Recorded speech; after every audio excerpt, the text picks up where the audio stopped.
Ito po ay isang malalim na revelation. Kung hindi mo hihimayin talaga, sa tingin ko hindi natin makikita yung lalim ito, lawak ng banggit sa Bible. Ito po siya Tingnan po natin mabuti. Mga Bibles po natin. Wag naman natin kalilimutang buklatin. Okay, let's open it.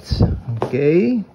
Teka lang, ako hindi pa nga na-open yung akin. Ito lang naman po tayo Tignan po natin yan.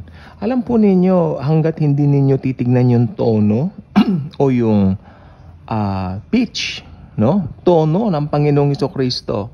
Dito, hindi ko masasabi itong mga sasabihin ko Meron siyang tono dito meron siyang pitch.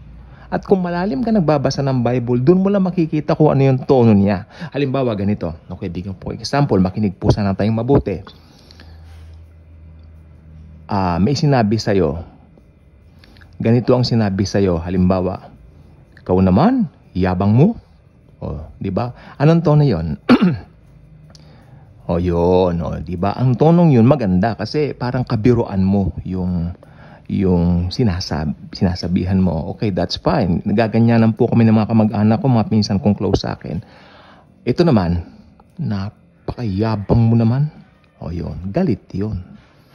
Diba? So, ganun din po dito sa Bible. When we read it, titignan natin ano yung pitch. Kasi kung paano po ito nakasulat, may tono po yung binibigay dito. At mula dun sa mga tono na ito, makakabuo tayo ng ibig sabihin dito. Ito po yung sasabihin ko sa inyo mamaya. Mag-agree kayo kay hindi. Ang sasabihin ko po sa inyo, agreehan na lang po ninyo kasi totoo po yung sasabihin ko. Mga Bibles po natin Luke chapter 12 verse 29. We only have, dalawang verses. Luke chapter 12 verses 29 to 30. Ito ang sabi niya And do not seek what you are to eat and what you are to drink. Ganda. Nor be of anxious mind. For all the nations of the world seek these things. Alam po ba ninyo, sa ibang salin ng nations of the world, ito po ang salin ng unbelievers. The non-Christian. Yung mga hindi born-again Christian. Ang tawag po sa kanila, nations of the world. Ulitin ko, sabi niya, don't be of anxious mind, sabi niya. For all the nations of the world seek these things, and your Father knows that you need them. Yun, doon ko huhugutin yung sasabihin ko mamaya. Agreehan nyo kay hindi. Agreehan nyo na po. Kasi totoo po yung sasabihin ko. No? Your Father knows that you need them. Sino naman po ba sa atin? Believer kay unbeliever Araw-araw may pangailangan po tayo. Diba? Yung hinihintay ko po, hindi pa po dumarating. Pero kagabi habang naliligo ako, sabi ko, Lord, kung i-stressin ko ang sarili ko, wala rin pong mangyayari. Darating din yung perang yon kako. Dahil yung mga pangailangan pong gawin din po dito. Pero sabi ko, Lord, this is my opportunity to trust you more. Okay? Ngayon, ano pong tono ng Panginoong Hesukristo dito? Ano ang kanyang tono dito? Ito po ay tono ng katiyakan. Assurance. Di ba? Hindi kanya binibigyan ng something para ilagak mo roon ang iyong pagdududa. Binibigyan kanya ng something para ilagak mo roon ang iyong tiwala. Ito yun Sigurado. Do not seek what you are to eat and what you are to drink. Nor be of anxious mind, for all the nations of the world seek these things. And, ito yung paghuhugutan ko. And your Father knows that you need them. Ito po yung sasabihin ko po na talagang na-reveal po sa akin. Makinig po tayong mabuti. Ito na. Ever since na born again tayo, responsibilidad na po tayo ni Jesus. Amen? Responsible si Jesus sa atin, mga born again Christians. As I read this, wow, I was blown away. Diyos ko, ako Lord, thank you. responsibilidad mo na kami. Jesus wants us, no, to depend on Him more. Magdepende tayo sa Kanya. The more we depend on Him, the more na nag-glorify po siya. Jesus loves when we truly depend on Him. Anyway, nakadepende po sa Kanyang salvation natin. Bakit? Kailan po ba nangyari na ang kaligtasan natin ay galing sa atin? Abay, hindi po Ang kaligtasan natin ay bunga ng ginawa ng Panginoong Jesucristo sa krus ng Kalbaryo. Kaya, wow, I was blown away this morning. Thank you, Jesus. Yung Revelation, makikita niyo po yan. Again, when you read the Bible, read it slowly. Huwag kayo nagmamadali. Okay? Ang tip ko po sa inyo, humanap kayo ng oras sa isang araw. Hindi po pare-pareho.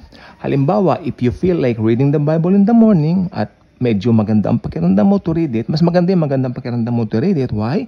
Dahil mas maa-absorb mo yung mga gustong sabihin ni Jesus Christ sa'yo. At hindi yung, iba kasi ginagawa nila na, pagdating ng paggising ko, babasahin ko agad ang Bible. Wag pong ganon. Kasi minsan paggising mo, mainit ang pakiramdam mo, hindi mo maa-absorb yung revelation. Halimbawa, ako ngayon paggising ko, I feel like parang medyo tinatamad pa sa umaga. Isasatisfy ko muna yung katamaran ko. Diba? Pero paggising ko naman, lagi ko siyang kinakausap. Good morning, Lord Jesus. Then, kinakausap ko po siya. Mamaya na po ako magdi-devotion. Gagawin ko muna yung mga dapat kong gawin.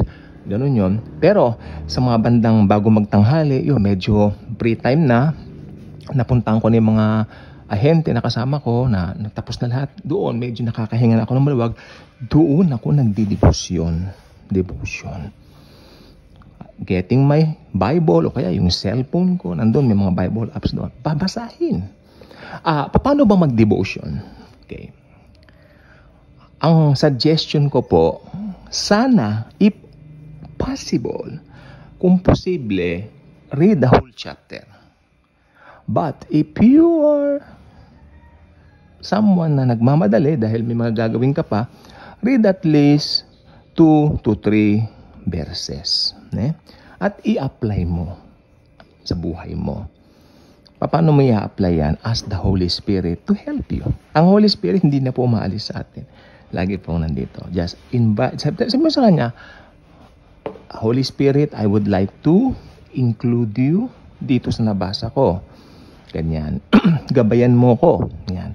Kaya yan pong ginawa ko kanina. Kaya inireveal sa akin kanina na ang tono dito ng Panginoong Jesucristo ay isang tono ng katiyakan.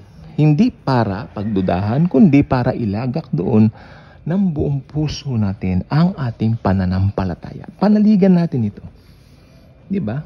Ganda And your Father knows that you need them. Alam na pala ng Father God natin na. Tandaan ninyo, ang nakakatawag lang ng Father God sa Diyos Ama ay ang mga born-again Christians because of what Christ has done on the cross. Di ba? Kaya tayo, Father na natin siya. Jesus came on earth 2,000 years ago. May bago siyang tawag sa Diyos, Father. Pinakilala niya God as Father.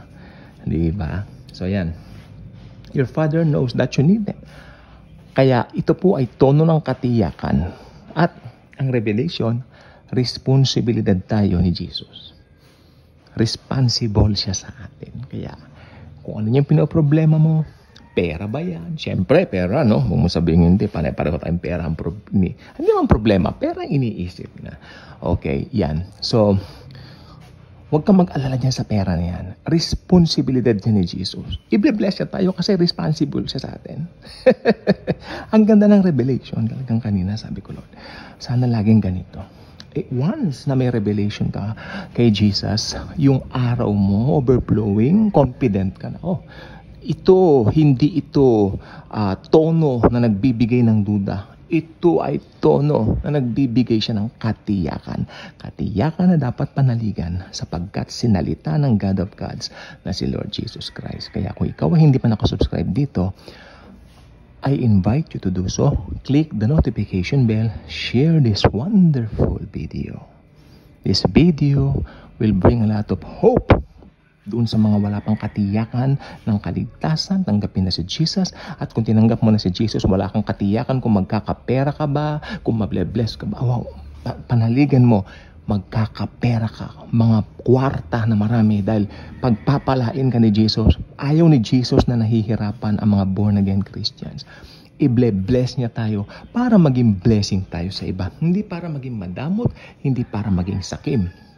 Para i-bless natin sa iba na mga nangangailangan. Thank you, and Jesus truly loves us all.